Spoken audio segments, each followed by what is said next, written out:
Hello everyone. Hello बच्चों, कैसे आप सभी। आज की क्लास में हम बच्चों एनसीईआरटी का एग्जाम्पल नंबर 10 देखने वाले हैं। और मैं आपको कह रहा हूँ बच्चों कि हमारे जो एग्ज़ाम आ रहे हैं, ईयरली एग्ज़ाम जो आ रहे हैं, उसमें जो एमसीक्यूज आएंगे, हर चैप्टर से एमसीक्यूज की इम्पोर्टेंट एमसीक्यूज की बच्चों में जो क्लासेस अपने पास आने वाली है, उन क्लासेस में उनको अरेंज करने वाला हूँ। कहने का मीन ये है कि आगे आने वाली क्लासेस में बच्चों हर चैप्टर से इम्पोर्टेंट एमसीक्यूज में याद सोल्व करवाऊंगा। अब तो चलो आज की क्लास तो देखते हैं, नेक्स्ट क्लास आप जरूर देखें। क्वेश्चन ही कह रहा है कि 2 चार्जेस है, एक +10 माइक्रोकुलाम, एक -10 माइक्रोकुलाम। देखो दोनों का ऐसा लिखा रखा है, आर कहाँ रखे है, +5 mm। तो देखो बच्चों ये -10 है, ये +10 है, इन दोनों का जो सेपरेशन दिया हुआ है बच्चों वो 5 mm दिया हुआ है हमें। और इस सेपरेशन को आप मीटर में कन्वर्ट करें तो इसको मीटर में कन्वर्ट करने पर ये आता है बच्चों 5 mm, यानी 5 × 10⁻³ मीटर आता है। Determine the electric field. देखो इलेक्ट्रिक फील्ड अपने को फाइंड करना है, ये अंडरलाइन कर रहा हूं मैं हर चीज को ताकि आपको पता रहे क्या दिया हुआ है, क्या फाइंड आउट करना है। एट ए पॉइंट पी पॉइंट पर फाइंड करना on the axis of the dipole 15 centimetre away from its centre of on the side of the positive charge. ये कह रहा है कि इस पॉजिटिव चार्ज से देखो कहाँ से कितना डिस्टेंस है, इस सेंटर से, ये सेंटर यहाँ, इस सेंटर से बच्चों 15 सेंटीमीटर पॉजिटिव की साइड में एक पी पॉइंट है अपने पास में, ये पी पॉइंट है, कितना सेंटीमीटर का डिस्टेंस पर, 15 सेंटीमीटर का डिस्टेंस, जिसको हम आर से लिखते हैं। और ये आर कितना है बच्चों, यहाँ 15 सेंटीमीटर है, मीटर में चेंज करते हैं तो 10⁻² से मल्टीप्लाई कर देते हैं। यानी ये कह रहा है कि इस के सेंटर से एक्सियल लाइन पर पॉजिटिव चार्ज की साइड में 15 सेंटीमीटर पर एक पॉइंट पी है, इस पी पर अपने को इलेक्ट्रिक फील्ड फाइंड करना है। देखो बच्चों दो मेथड होते हैं, एक तो आप -10 माइक्रोकुलाम के कारण पी पर इलेक्ट्रिक फील्ड फाइंड करें, एक फिर +10 माइक्रोकुलाम के कारण आप पी पर इलेक्ट्रिक फील्ड फाइंड करें। मैग्नीट्यूड फाइंड करने के लिए आप डायरेक्शन फाइंड करें, डायरेक्शन के बेसिस पर आप उसका रिजल्टेंट फाइंड करें। लेकिन हम ये देख पा रहे हैं कि ये डायपोल है और इस डायपोल के ये जो पी पॉइंट है वो एक्सियल लाइन पर अपने पास प्रेजेंट है, और एक्सियल लाइन पर जो इलेक्ट्रिक फील्ड होता है बच्चों उसका फॉर्मूला हमें पता है 2kp/r³ होता है। हम इस डायरेक्ट फॉर्मूले का यूज कर सकते हैं, एनसीईआरटी ने दोनों मेथड से हमें समझा रखा है।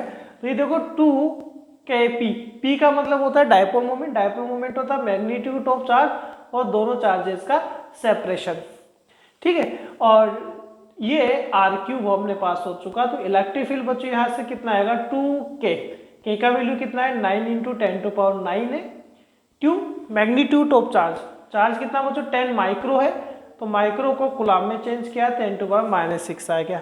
इनका सेपरेशन कितना है बच्चों, इनका सेपरेशन है 5 × 10⁻³ डिवाइडेड बाय क्या बच्चों r³ है, और r कितना 15 सेमी, तो 15 × 10⁻² का क्या आ गया, क्यूब आ गया। इसको सोल्व करेंगे तो जो हमारे एनसीईआरटी ने जो इसका रिजल्ट दे रखा है बच्चों मैं डायरेक्ट लिख रहा हूँ, इसका 2.66 × 10⁵, 2.66 × 10⁵ इन न्यूटन पर कुलाम। ये अपने पास इस पी पॉइंट पर इस एक्सियल लाइन पर इलेक्ट्रिक फील्ड आ चुका है, ठीक है। नोट करना चाहिए तो आप कर सकते हैं, मैंने यहाँ तक क्वेश्चन को सोल्व कर दिया है भाई, ठीक है, यहाँ तक सोल्व कर दिया है। अब एक और क्वेश्चन इसके अंदर अपने को दिया हुआ है, तो इस डायग्राम का रोल अपने पास अब नहीं है, इस डायग्राम को हम हटा देते।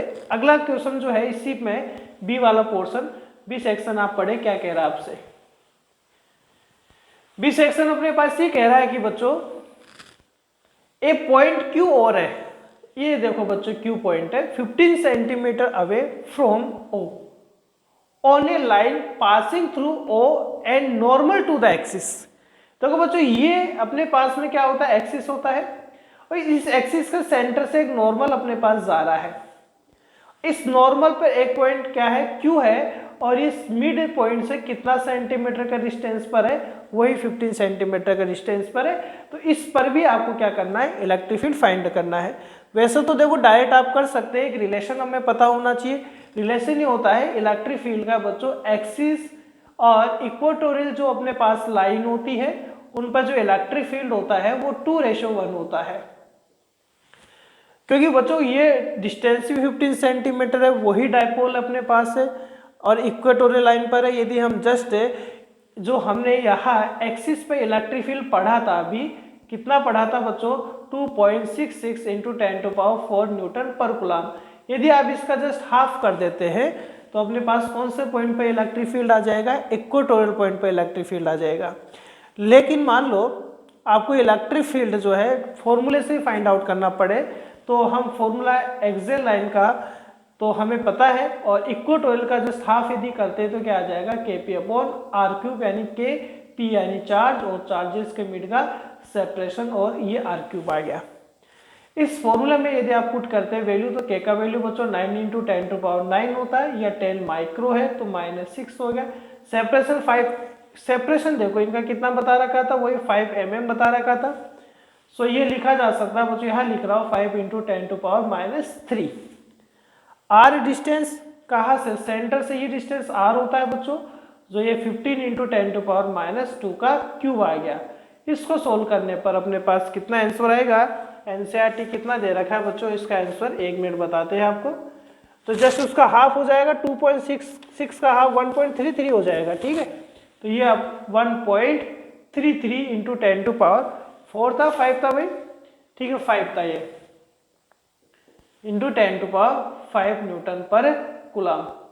ये अपने पास क्या आ चुका है, इसका इलेक्ट्रिक फील्ड आ चुका। अच्छा, हमें डायरेक्शन भी फाइंड आउट करना हो, हमें जैसे मान लो एक्सियल लाइन है और इस एक्सियल लाइन के लिए अब कोई डायरेक्शन इलेक्ट्रिक फील्ड का फाइंड आउट करना हो, तो हम रिजल्टेंट इलेक्ट्रिक फील्ड का डायरेक्शन कैसे देख सकते हैं। देखिए भाई, जैसे ये था बच्चों अपने पास में -10 माइक्रो कूलम, ये क्या था +10 माइक्रो कूलम, और आप पी पॉइंट पे इलेक्ट्रिक फील्ड फाइंड कर रहे थे। -10 के कारण जो इलेक्ट्रिक फील्ड होगा बच्चों वो अंदर होगा, इस प्लस के कारण जो इलेक्ट्रिक फील्ड होगा वो बाहर होगा। तो ये यदि E1 माने E2 माने, तो बच्चों रिजल्टेंट किससे प्राप्त होगा, रिजल्टेंट किससे प्राप्त होगा, अपोजिट डायरेक्शन में तो बड़े में से छोटे को माइनस करने पर आएगा। जिसका वैल्यू मेजरमेंट ज़्यादा है, मैग्नीट्यूड ज़्यादा है, उस ज़्यादा मैग्नीट्यूड में से कम मैग्नीट्यूड का इलेक्ट्रिक फील्ड यदि आप डिफरेंस निकाल देंगे तो रिजल्टेंट इलेक्ट्रिक फील्ड आएगा। लेकिन आपको E1 माइनस E2 करना है, E2 माइनस E1 करना है, वो डिसाइड करता है कि कौन सा का मैग्नीट्यूड ज़्यादा है। तो बच्चों देखो, जिसका डिस्टेंस कम होगा, ये देखो 10 माइक्रो कूलम वाला जो चार्ज है वो पी पॉइंट के बहुत पास में है, तो इसका डिस्टेंस कम होगा। यदि इसका डिस्टेंस कम होगा तो E2 अपने पास ज्यादा होगा, क्योंकि इलेक्ट्रिक फील्ड क्या होता है बच्चों, K/r² होता है। जिसका डिस्टेंस कम होता है उसका इलेक्ट्रिक फील्ड ज्यादा होता है। तो 10 माइक्रो कूलम का इलेक्ट्रिक फील्ड E2 है तो E2 ज्यादा है, तो E2 माइनस E1 आ गया। अब बच्चों यदि इससे आप निकालते हैं तो इससे भी आप सोल्व कर सकते हैं, E2 E1 निकालेंगे तो वही फॉर्मूला अपने पास, मतलब वही अपने पास इलेक्ट्रिक फील्ड आना है 2.66 इंटू 10⁵ न्यूटन पर कूलम, जिसको हमने डायरेक्ट फॉर्मूले से कर दिया। लेकिन हम इसका डायरेक्शन कैसे देखेंगे, तो जो डायरेक्शन के लिए आप ये देखें, जो बड़ा है मेजरमेंट में बड़ा है, मेजरमेंट में कौन बड़ा बच्चों, E2 बड़ा है, और E2 का डायरेक्शन आप देखें किस साइड है, E2 का डायरेक्शन इस साइड है। तो ये जो E है, ये जो E अपने पास है, ये जो रिजल्टेंट इलेक्ट्रिक फील्ड है, इसका डायरेक्शन भी E2 की डायरेक्शन में ही होगा। यानी जिसका मेजरमेंट बच्चों बड़ा होता है, रिजल्टेंट भी उसी की डायरेक्शन में रहता है अपने पास में। ठीक है बच्चों, थैंक यू।